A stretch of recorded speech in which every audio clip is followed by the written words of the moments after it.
Bismillahirrahmanirrahim. Assalamualaikum warahmatullahi wabarakatuh. Alhamdulillah rabbil alamin. Arsala rasulahu bil huda wa dinil haq liyudhhirahu ala ad-din kullihi wa kafa billahi shahida. Asyhadu an la ilaha illallah wahdahu la syarika lah wa asyhadu anna Muhammadan abduhu wa rasuluhu la nabiyya ba'dah, amma ba'd. Allahumma anta rabbi la ilaha illa anta khalaqtani wa ana abduka wa ana ala ahdika wa wa'dika mastata'tu. A'udzu bika min syarri ma sana'tu, abu'u laka bi ni'matika alayya wa abu'u bi dhanbi faghfirli fa innahu la yaghfiru dzunuba illa anta. Para pemirsa yang dirahmati dan dimuliakan oleh Allah Subhanahu wa taala, alhamdulillah, puji dan syukur marilah senantiasa kita panjatkan kepada Allah Ta'ala yang senantiasa menganugerahkan karunia-Nya kepada kita semua, terutama nikmat iman dan Islam, nikmat kesempatan, nikmat waktu, sehingga kita bisa beraktivitas, bisa menjalankan ibadah kepada Allah Subhanahu wa taala. Harapan dan doa kita semua mudah-mudahan semua amal ibadah kita, taqarrub kita kepada Allah mendapatkan ridha dan diterima oleh Allah Subhanahu wa taala. Rabbana taqabbal minna innaka antas samiul alim wa tub alaina innaka antat tawwabur rahim. Salawat dan salam kita sampaikan kepada uswah hasanah kita, teladan kita yang terbaik, orang yang paling mulia ucapannya, yang paling terbaik akhlaknya, yang kita harapkan syafaatnya kelak yaumul qiyamah, baginda Nabi Muhammad sallallahu alaihi wasallam. Mudah-mudahan salawat dan salam kita untuk beliau kelak pada yaumul akhir kita mendapatkan syafaat Rasulullah Muhammad sallallahu alaihi wasallam. Allahumma salli wa sallim ala nabiyyina Muhammad. Para pemirsa yang dirahmati oleh Allah Subhanahu wa taala, pada kesempatan siang hari ini kita melanjutkan kajian kita dari kitab Kunuzun Minas Sunnah. Kita masih pada bahasan Fadail As-Suwar fil Quran, keutamaan beberapa surat dan ayat yang ada di dalam Al-Quran. Kita akan melanjutkan berikutnya Fadlu Ayatil Kursi, keutamaan membaca ayat kursi. Ini satu ayat yang memiliki keutamaan yang luar biasa, yang disebutkan di dalam hadis-hadis sahih Rasulullah sallallahu alaihi wasallam. Sehingga baginda Nabi sallallahu alaihi wasallam senantiasa membaca ayat ini setiap selesai salat fardu. Setelah salat subuh, setelah salat zuhur, setelah salat asar, setelah salat maghrib, dan setelah salat isya, beliau senantiasa membaca ayat ini. Dan juga ayat ini baginda Nabi sallallahu alaihi wasallam membacanya menjelang beliau istirahat di malam hari. Disebutkan di dalam sebuah hadis yang sahih dari Rasulullah sallallahu alaihi wasallam, qala alaihi salatu wassalam, telah bersabda Nabi sallallahu alaihi wasallam, man qara'a ayatal kursi duburu kulli salatin maktubatin lam yamna'hu min dukhulil jannati ila ayyamut. Barang siapa yang membaca ayat kursi pada setiap selesai salat fardu, maka tidak ada yang mencegah dan menghalangi dia dari masuk surga kecuali ia meninggal dunia. Hadis yang mulia ini memberikan sebuah isyarat kepada kita semua tentang keutamaan ayat kursi yang dibaca setelah salat fardu. Ia menjadi salah satu sebab daripada jaminan yang diberikan oleh Allah Ta'ala melalui lisan Rasulullah sallallahu alaihi wasallam, seseorang dikategorikan min ahlil jannah. Maka ketika kita ingin termasuk orang-orang yang mendapatkan ridha Allah Ta'ala, mendapatkan kesempatan dan peluang untuk mendapatkan al-jannahnya, maka jadikanlah bacaan ini sebagai bacaan setiap kita selesai salat fardu. Dan baginda Nabi SAW memberikan contoh yang terbaik kepada kita semua. Setiap selesai salat fardu, beliau senantiasa membaca ayat kursi. Dan disebutkan dalam sebuah kisah yang sahih yang pernah terjadi pada sahabat yang mulia Abu Hurairah radhiyallahu an. Pada satu ketika Abu Hurairah radhiyallahu anhu diamanahkan oleh Rasulullah sallallahu alaihi wasallam untuk menjaga gudang yang di situ adalah zakat fitrah. Pada malam pertama datanglah seorang pencuri yang mengambil zakat fitrah tersebut. Maka ketika Abu Hurairah menangkap pencuri tadi, Abu Hurairah berkata, wahai si fulan, aku akan membawamu kepada Rasulullah sallallahu alaihi wasallam. Namun rupanya pencuri itu tidak ingin dibawa ke hadapan Rasulullah sallallahu alaihi wasallam dan ia berkata, wahai si fulan, tolong lepaskan diriku. Kemudian pada malam yang kedua, orang itu kembali mencuri dari zakat fitrah tadi yang dijaga oleh sahabat mulia Abu Hurairah radhiyallahu anhu. Maka saat itu pun juga Abu Hurairah mengatakan, wahai si fulan, aku akan membawa Anda kepada Rasulullah sallallahu alaihi wasallam. Maka orang itu pun juga kembali mengatakan, tolong lepaskan aku, jangan engkau bawa aku kepada Rasulullah sallallahu alaihi wasallam. Pada malam yang ketiga pun juga pencuri tadi datang kembali, ya, mengambil zakat fitrah yang dijaga oleh Abu Hurairah radhiyallahu an. Ketika ditangkap oleh Abu Hurairah berkata, wahai si fulan, aku akan bawa Anda kepada baginda Rasulullah sallallahu alaihi wasallam. Namun jawaban orang itu pun juga sama, tolong lepaskan aku, jangan engkau bawa aku kepada Rasulullah sallallahu alaihi wasallam. Maka kemudian orang itu dikatakan kepadanya oleh Abu Hurairah, wahai si fulan, aku tidak akan melepaskanmu, aku ingin membawa engkau kepada Rasulullah sallallahu alaihi wasallam. Maka orang itu berkata, wahai si fulan, aku ingin mengajarkan satu amalan yang apabila engkau melakukannya akan memberikan manfaat kepadamu. Maka Abu Hurairah bertanya, apa yang kau akan ajarkan wahai si fulan? Maka orang itu berkata, idza awaita ila firashika faqra ayatul kursi. Apabila engkau hendak menuju tempat tidurmu atau ketika engkau ingin menjelang untuk tidurmu, bacalah ayat kursi. Fa innaka la yazalu 'alaika minallahi hafizun. Maka engkau akan senantiasa dijaga oleh Allah Ta'ala. Wala yaqrabuka syaitanun hatta tusbih. Dan syaitan tidak akan mendekatimu sampai pada pagi harinya. Maka kemudian Abu Hurairah melepaskan orang itu. Keesokan harinya Abu Hurairah bertemu dengan baginda Nabi SAW dan menceritakan peristiwa yang dia alami.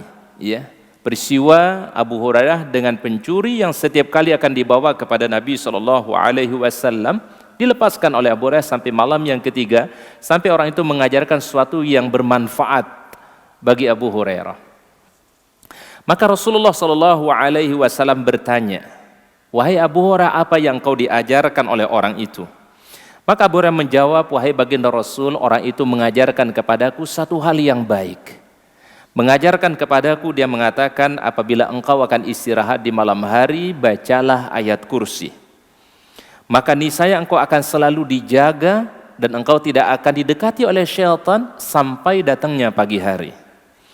Apa jawab Nabi SAW? Ama innahu qad sadaqaka wa huwa kadzdzabun. Wahai Abu Hurairah, orang itu sesungguhnya pada malam itu adalah orang yang jujur, orang yang benar ucapannya, tapi orang yang biasa berdusta. Ta'alamu man tukhabi mundu thalathalan ya Abu Hurairah? Tahukah Anda wahai Abu Hurairah siapa yang mengajak Anda berbicara pada 3 malam berturut itu? Abu Hurairah mengatakan, la ya Rasulullah. Aku tidak tahu ya Rasulullah SAW. Qala dzaka syaitan. Jadi yang berkata kepada Anda itu adalah syaitan. Pelajaran yang bisa kita ambil dari kisah ini adalah bagaimana keutamaan ayat kursi. Ketika seorang membacanya di malam hari akan dijaga oleh Allah Ta'ala sampai pada harinya, sampai pada pagi harinya, dan ia tidak akan diganggu oleh syaitan. Oleh karenanya menjadi kebutuhan kita bersama untuk kita menjadikan ayat kursi ini menjadi amalan harian kita. Kita jadikan sebagai pegangan dalam kehidupan kita yang telah ditunjukkan oleh baginda Rasulullah SAW. Maka tentu tidak ada orang yang sangat memperhatikan ayat ini kecuali Rasulullah SAW. Kalau beliau Rasulullah SAW sangat memperhatikan ayat ini, mengamalkan dalam kehidupan beliau, maka kita sebagai pengikut Rasulullah SAW senantiasa menjadikan ayat kursi ini menjadi kebutuhan dalam hidup kita.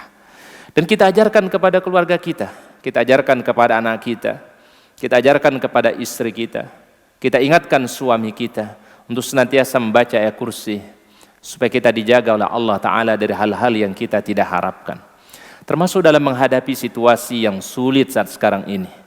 maka tidak ada tempat kita untuk selalu kembali kecuali hanya Allah Subhanahu wa taala. Wa idza sta'anta fasta'in billah. Apabila engkau mohon pertolongan, maka mohon pertolonganlah hanya kepada Allah Subhanahu wa taala. Ambil sebuah ibrah yang berharga pada setiap hari perjalanan kehidupan yang kita hadapi sekarang ini. Ketika menghadapi kesulitan, justru disitulah letaknya untuk kita selalu mendekatkan diri kepada Allah Subhanahu wa taala. Apabila hamba mendekat kepadaku, firman Allah Ta'ala, sejengkal saja aku akan mendekat kepada dia sehasta. Kalau hambaku mendekat kepadaku sehasta, aku akan mendekat kepadanya sedepah. Apabila hambaku mendatangiku dalam keadaan berjalan, aku akan menghampiri dia dalam keadaan berlari. Kalau seorang hamba menyebutku di dalam kesendiriannya, maka akan sebutkan dia di tengah keramaiannya. Maka sekali lagi para pemirsa, situasi yang kita hadapi sekarang ini menjadi bahan muhasabah untuk kita semua, untuk menjadi orang lebih dekat lagi kepada Allah Subhanahu wa taala. Dan ini memang yang menjadi panduan dari Rasulullah sallallahu alaihi wasallam, maka surat yang terbaik yang kita amalkan adalah yaitu membaca ayat kursi setiap selesai salat fardu dan juga sebelum kita istirahat di malam hari. Kemudian berikutnya adalah fadlu qiraati suratil kahfi, ya, membaca surat Al-Kahfi. Surat Al-Kahfi ini sangat menarik, ya. Surat yang di dalamnya terhimpun beberapa peristiwa yang disebutkan oleh Allah Subhanahu wa taala, ya. Di antaranya adalah dalam surat itu mengisahkan tentang pemuda-pemuda yang beriman kepada Allah taala, pemuda-pemuda yang konsisten dengan keimanannya, ya. Di saat dia menghadapi situasi yang berat, menghadapi pemimpin yang begitu zalim, tapi dia mampu mempertahankan keimanannya kepada Allah Subhanahu wa taala. Di dalam surat Al-Kahfi juga Allah taala menceritakan tentang kisah Nabi Musa alaihissalam dan kisah Khidir. Kisah yang patut menjadi inspirasi dalam kehidupan kita. Kisah di mana di situ Allah taala menceritakan tentang Nabi Musa alaihissalam dan Khidir, ya. Di mana ketika seorang diberikan kelebihan, tidak menjadikan dia kemudian sombong, tapi menjadikan dia semakin tawadhu, semakin rendah hati. Karena ketika kita tawadhu, rendah hati, maka Allah Ta'ala akan mengangkat diri kita. Di dalam surah Al-Kahfi juga Allah Ta'ala mengisahkan tentang kisah yang disebut dengan kisah Dzulqarnain, seorang raja yang baik, seorang raja yang adil, yang kekuasaannya adalah dari sebelah timur dan sebelah barat. Diceritakan juga oleh Allah Ta'ala di dalam Al-Quran. Kemudian juga di dalam surah Al-Kahfi Allah Ta'ala ceritakan tentang Ashabul Jannah, cerita tentang seorang pemilik kebun, ya. Yang satunya ada yang bersyukur kepada Allah Ta'ala, tapi ada yang satunya ada yang tidak bersyukur kepada Allah Ta'ala. Yang bersyukur kepada Allah Ta'ala dikasih dia nikmat yang bertambah-tambah oleh Allah, tapi yang kufur terhadap nikmat Allah Ta'ala, maka kemudian berakhir dengan kesengsaraan. Inilah kurang lebih tema yang ada di dalam surah Al-Kahfi, yang jumlah ayatnya kurang lebih 110 ayat yang Allah Ta'ala ceritakan di dalamnya tentang kisah-kisah yang sangat menarik yang patut kita menjadikan satu pelajaran dalam kehidupan kita. Maka baginda Nabi SAW menyebutkan ada beberapa fadilah membaca surat Al-Kahfi, ya. Tentu adalah membaca surah Al-Kahfi ini dimulai dari semenjak terbenamnya matahari pada hari Kamis atau masuk malam Jumat sampai terbenam matahari pada hari Jumat. Jadi kalau ada orang yang bertanya kapan kita bisa membaca surah Al-Kahfi ini, maka kita bisa memulai membacanya adalah diawali setelah terbenamnya matahari pada hari Kamis, yaitu masuk malam Jumat sampai terbenam matahari pada hari Jumat. Ini adalah waktu yang sangat panjang, waktu yang sangat luar biasa diberikan keluasan kita oleh syariat Islam. Sehingga membaca 110 ayat dari surah Al-Kahfi ini insya Allah akan menjadi kemudahan yang Allah Ta'ala berikan, ya. Hadis mengenai keutamaan surah Al-Kahfi yang disebutkan dalam hadis sahih riwayat Al-Hakim dan Al-Baihaqi. Rasulullah sallallahu alaihi wasallam bersabda, "Man qara'a surat Al-Kahfi fi yaumil jum'ah, adha'a lahu minan nuri ma bainal jum'ataini." Barang siapa yang membaca surat Al-Kahfi pada hari Jumat atau pada malam Jumat, Allah Ta'ala memberikan cahaya di antara dua Jumat. Allah Ta'ala berikan cahaya kebaikan, keberkahan, hidayah. Allah Ta'ala jadikan pahala yang sangat besar kepada orang tersebut di antara 2 Jumat. Di hadis yang lain, Rasulullah Sallallahu Alaihi Wasallam bersabda mengenai keutamaan surah Al-Kahfi ini.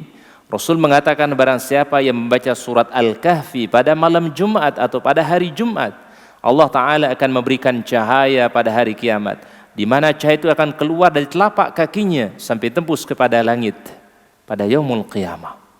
Masya Allah, ini satu keutamaan yang luar biasa yang disampaikan oleh Nabi SAW untuk membaca surah Al-Kahfi ini.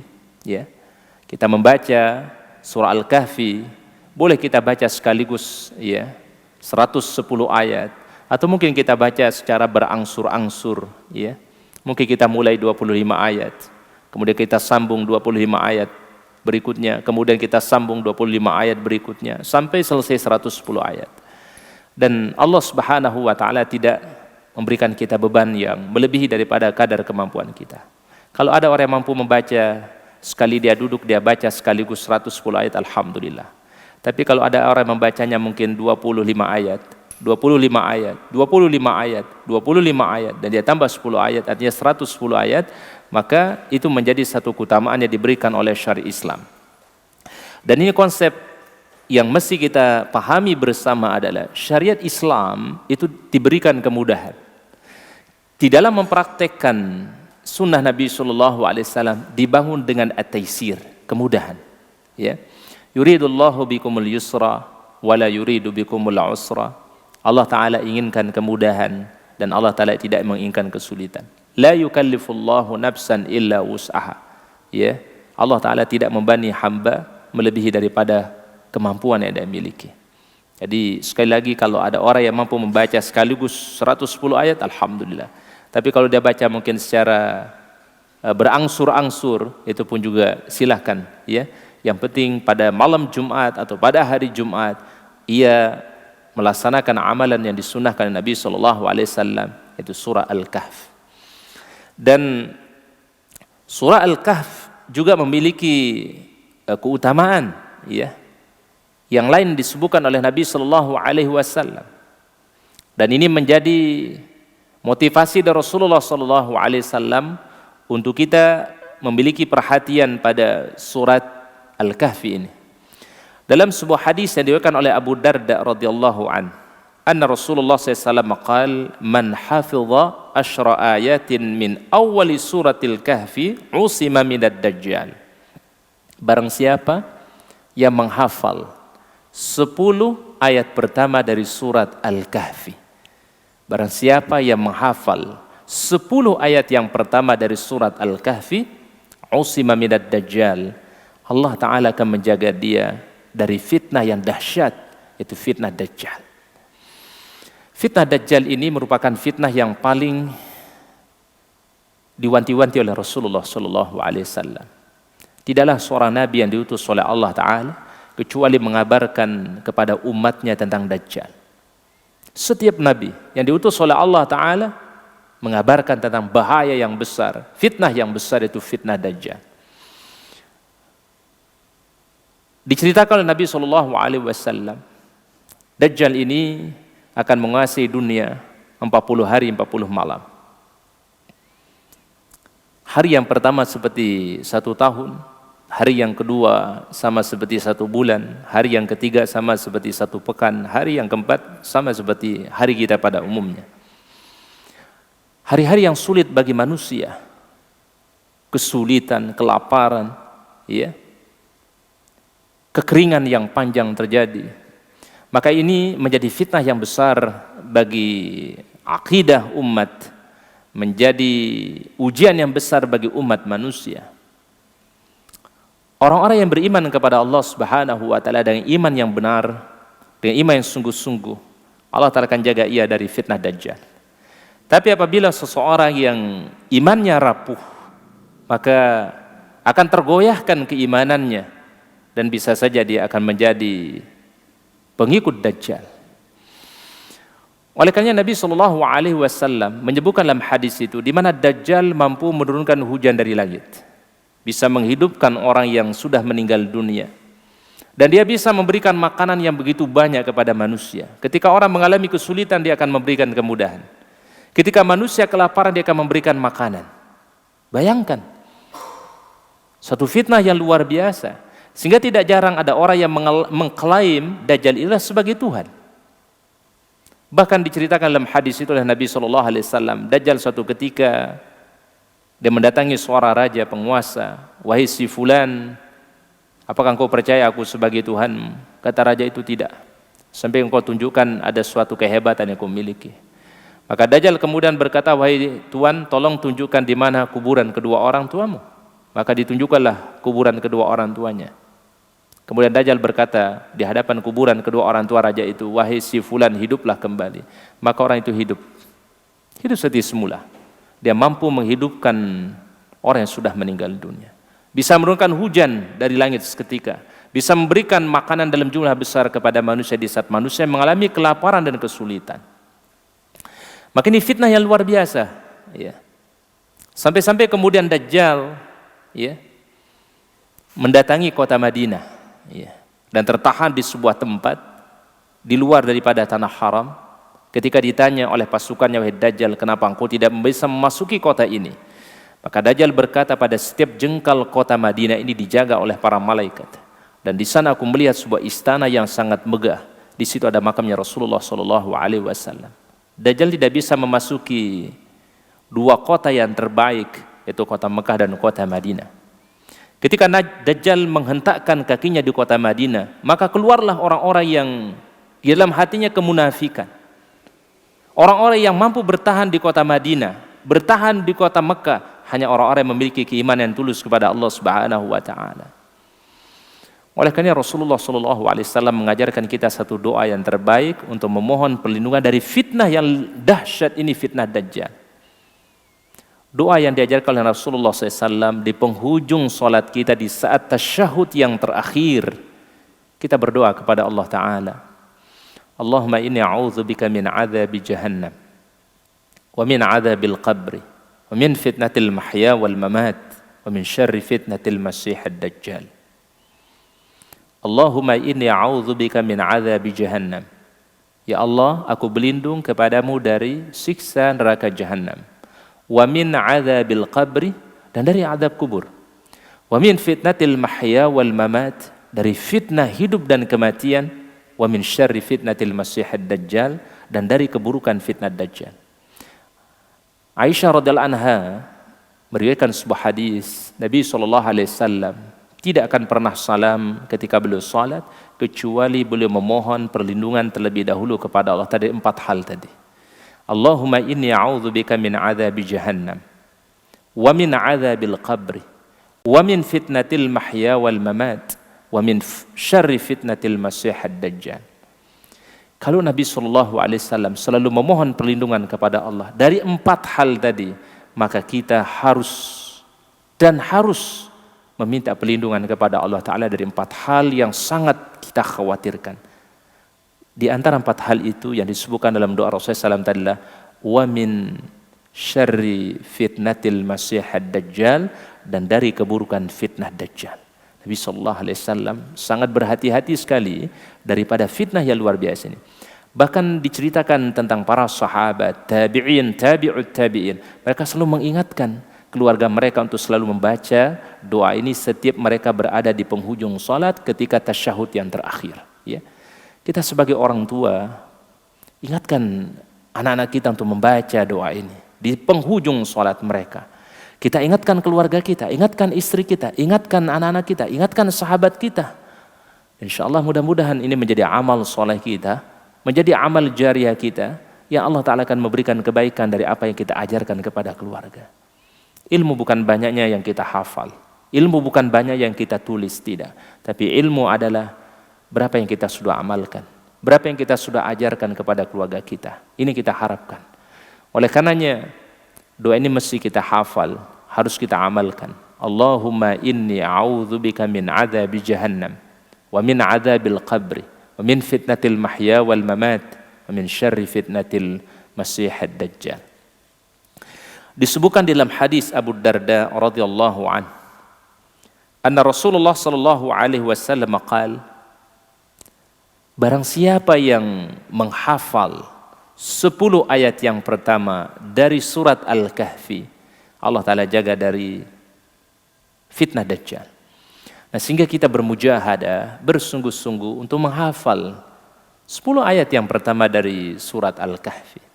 Disebutkan dalam beberapa riwayat dari Nabi SAW bagaimana cara kita untuk bisa terjaga dari fitnah Dajjal. Di antaranya kata para ulama adalah membaca atau menghafal 10 ayat pertama dari surah Al-Kahfi.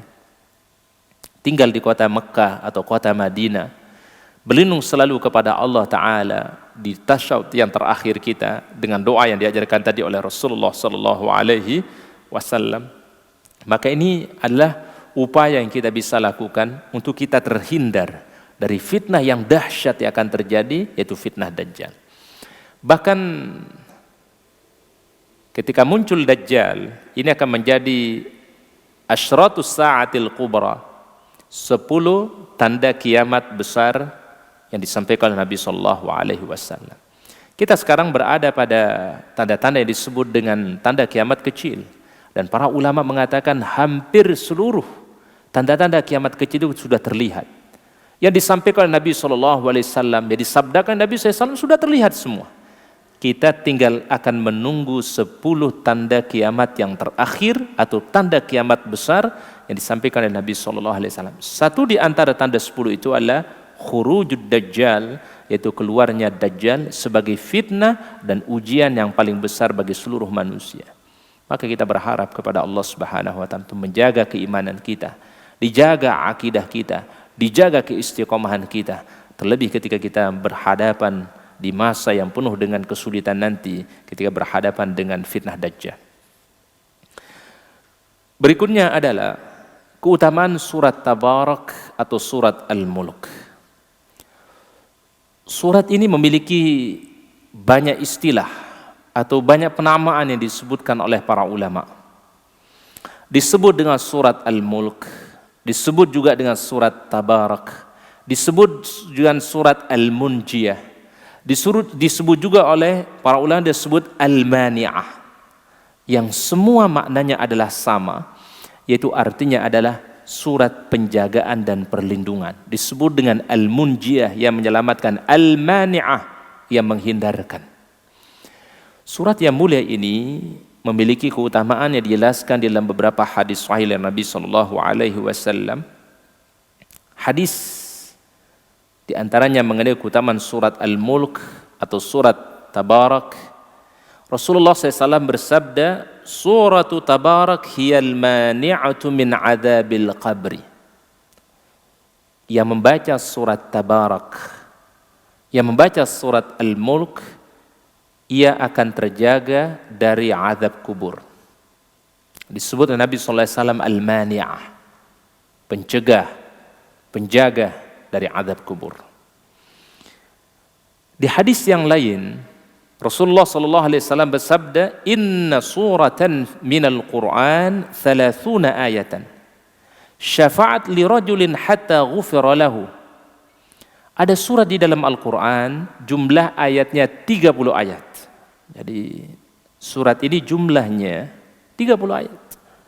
Jadi tidak termasuk surat yang panjang. 30 ayat. Satu lembar lebih sedikit. Ya.